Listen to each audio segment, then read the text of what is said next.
আপনি খেয়াল করেছেন কিনা জানি না, দেখবেন আপনি যতই ভালো হন, সবাই আপনাকে পছন্দ করছে না।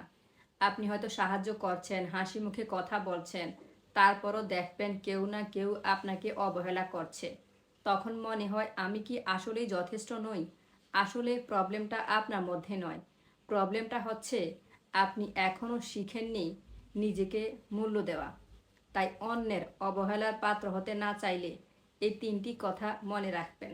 এক, যে নিজেকে মূল্য দিতে জানে না, পৃথিবী তাকে একদিনও মূল্য দেয় না। আমরা বেশিরভাগ সময় অন্যদেরকে খুশি করতে গিয়ে নিজের সময়, ইচ্ছা, সম্মান, শান্তি সব কিছু বিসর্জন দেই। তারপরও সবাইকে খুশি করতে পারি না। আপনি যতই ভালো হন, কেউ না কেউ আপনার খুঁত বের করবেই। তাই অন্যরা যে যাই বলুক, নিজেকে নিজে কখনোই মূল্যহীন ভাববেন না। দুই, যতক্ষণ না আপনি না বলতে শিখবেন, ততক্ষণ পর্যন্ত মানুষ আপনাকে ব্যবহার করবেই। অন্যের পছন্দ সই হওয়ার চেষ্টা বাদ দিন। তার পরিবর্তে নিজের চরিত্র, কাজ এবং আত্মমর্যাদা গড়ে তুলুন। কারণ সত্যিকারের সম্মান তখনই আসে যখন আপনি নিজের জন্য দাঁড়াতে শিখেন। তিন, সবাইকে খুশি করার চেষ্টা মানুষকে ছোট করে, কিন্তু আত্মসম্মান মানুষকে বড় করে।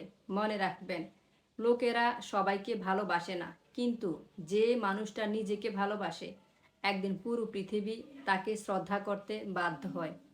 সেজন্য অন্যের অবহেলার পাত্র হতে না চাইলে এই তিনটি কথা মনে রাখবেন এবং সেগুলো মেনে চলার চেষ্টা করবেন।